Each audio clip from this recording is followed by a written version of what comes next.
ஓலைச்சுவடியே, நாங்கள் மந்திர நீர் எடுப்பதற்காக எப்படி செல்ல வேண்டும் என்று காட்டு.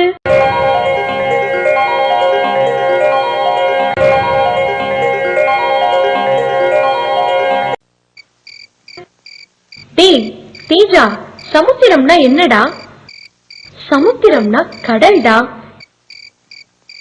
என்று இருவரும் பேசிக்கொண்டே கடற்கரைக்கு சென்றனர்.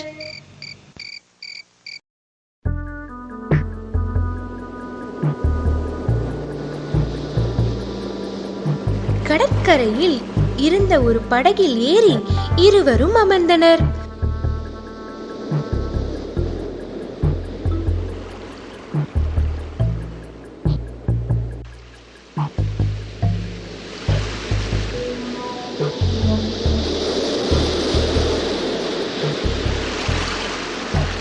அந்த இரவில் பயந்து கொண்டே இருவரும் தன் அப்பாவிற்கு சரியாக வேண்டும் என்று நினைத்து கொண்டே சென்றனர்.